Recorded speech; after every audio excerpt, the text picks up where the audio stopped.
చిగురించబోతుంది. గొప్ప దినాలు నువ్వు చూడబోతున్నావు. నీ యేసుకు సమస్తము సాధ్యమే. గుడ్ మార్నింగ్ దేవుని ప్రియ కుమారుడా, గుడ్ మార్నింగ్ దేవుని కుమార్తె, special good morning to you. ఈ ఉదయం దేవుడు మీతో మాట్లాడడానికి ఇష్టపడుతున్నాడు. కొన్ని మనం నిలవాలి, అవి మన జీవితంలో ఉండాలని ఆశపడతాం, కానీ అవి నెమ్మదిగా నేలకు కూలిపోతాయి. మీ జీవితంలో అలా అయిందా ఎప్పుడైనా? మనం ఆశపడినవి మనతో ఉండవు, అవి నేలకు కూలిపోతాయి, కిందకి పడిపోతాయి. ఇదేంటి కిందకి పడిపోయిందని చెప్పి ఆలోచించే లోపే అది భూమిలో కలిసిపోతుంది. ఈ ఉదయం దేవుడు మీతో మాట్లాడుతున్నాడు. ఒక విత్తనానికి ఉన్న బలం మీకు చెప్తాను, జాగ్రత్తగానండి. అది నేలలోనే మొలుస్తుంది, అది నేలకు వెళ్ళాల్సిందే. ఎప్పుడైతే ఒక విత్తనము నేలలోకి వెళ్తుందో అది ఒక పంట అయిపోతుంది సంగమా. అది నీవు అనుకున్న ఆలోచనకి భిన్నంగా కొత్త ఆలోచన అయిపోతుంది. అది నువ్వు చూసింది కేవలం విత్తనమే, కానీ దాన్ని బయటకు వచ్చేది, దాని నుంచి వచ్చే మొలక ఒక వృక్షం అయిపోవచ్చు, ఒక చెట్టు అయిపోవచ్చు. దానిపైన ఆకాశ పక్షులు వాలి సమృద్ధిగా ఉండొచ్చు. అది అనేక మందికి దాహం తీర్చొచ్చు, ఆకలి తీర్చొచ్చు, ఎన్నో పనులు చేయొచ్చు. అది ఈరోజు అనుకుంటున్నారు ఇంకా పడిపోయింది, కిందకి లెగదని, ఇంక అవ్వదని.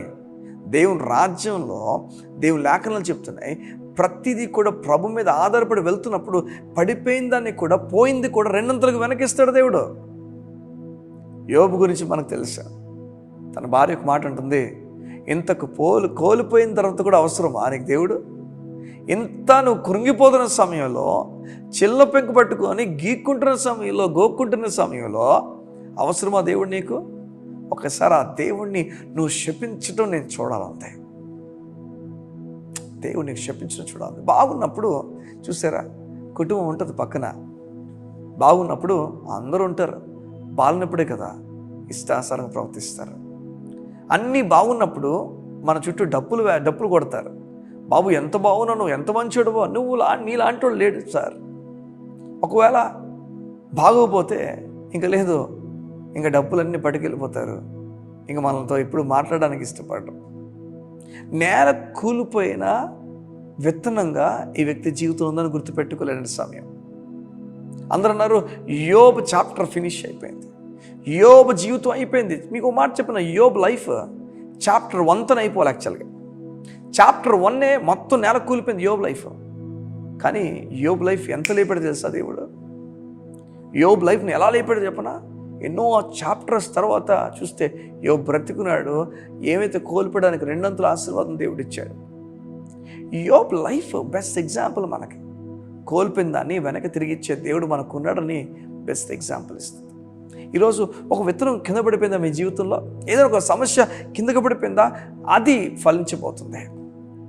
దేవుని మీద ఆధారపడు, దేవుని మీద ఆనుకోండి, దేవునిపైన శ్రద్ధ నిలపండి. ప్రభువా నీకు అప్పగించుచున్నాను ఈ విషయం అని చెప్పి ఆయన పైన ఆధారపడండి. ప్రభు మొత్తం అంతటిని మార్చిపోతున్నాడు. మార్చే దేవుడు, నిన్ను పైకి తీసుకొచ్చే దేవుడు, కార్యాలు నీ కొరకు స్థిరపరిచే దేవుడు, నీవు అనుకుందానికన్నా ఊహించిందానికన్నా అత్యధికంగా చేసే దేవుడు మీకు తోడై ఉన్నాడు. ఆయన కదిలితే ఎవరు ఆపగలరా చెప్పండి? ఆయన ఆలోచనలో కదిలితే చాలు, ఇంకెవరిని ఆపగలరా? అలాంటి ఆయన నీ కోసం కదిలి భూమి మీదకి వచ్చాడు, చనిపోవడానికి ఇష్టపడ్డాడు. ఈ లోకంలో ఎన్నో విషయాలు ఉండొచ్చేమో, కానీ వాటి మధ్యలో దేవునిపైన ఆధారపడడానికి నువ్వు ఇష్టపడాలి. ఈరోజు అట్టి కృప దేవుడు మీకు కలుగు చేయునుగాక.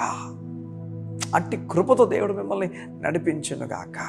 పడిపోయిన విత్తనాన్ని పడిపోనివ్వండి, పడిపోయిన పరిస్థితిని కింద పడిపోనివ్వండి. ఏ అధికారి ప్రవర్తించిన, ఏ వ్యక్తి ప్రవర్తించిన, ఎలాంటి సమస్య ఎదురైనా ఆ విషయాన్ని కింద పడిపోనివ్వండి. కంగారు పడద్దు, అది త్వరలోనే మొలకెత్తబోతుంది, అది గొప్ప పంటగా మారిపోతుంది. నీకు ఆశీర్వాదం కానీ కీడు కాదు, అది నీకు మేలే కానీ కీడు కాదు. గుర్తుపెట్టుకో, ప్రభు నీ కొరకు మేలునే దాచించాడు, కీడు కాదది. ప్రభు నీ కొరకు మేలు దాచించాడు, ఘనమైన కార్యాలు చేయబోతున్నాడు. ఆ కార్యాలతో మీరు నింపబడాలని ఆశపడుతున్నాడు ఆయన. అట్టి కృపతో మీరు ఆదరించబడి ముందుకు నింపి నడిపించబడుతురుగాక. ఆమేన్. కళ్ళు మూసుకుందాం, ప్రార్థన చేసుకుందాం. మా ప్రియ పరలోకపు తండ్రి, నీకు వందనాలు. నీ బిడ్డలను మీరు ఆదరించి, ఆరోగ్యం ఇచ్చి, బలపరిచి, నెమ్మదిచ్చి మీరు నడిపించుచున్న తీరు బట్టి నీకు వందనాలు. మేము అలిసిపోయి ఆగిపోతాం ఎన్నో చోట, కానీ నీవు అలా వద్దని ముందు కొనసాగన్న ధైర్యం మాకు ఇచ్చుచున్నావు. నీపైన ఆధారపడుతూ నీ వాక్యం ఎక్కువ తీసుకున్నప్పుడు తెలియని ఆదరణ, తెలియని ధైర్యం, తెలియని సమాధానం మాకు విస్తరిస్తుంది. ఎక్కువగా నీ మాట మీద ఆధారపడే వ్యక్తులుగా చేయండి నీ బిడ్డలు.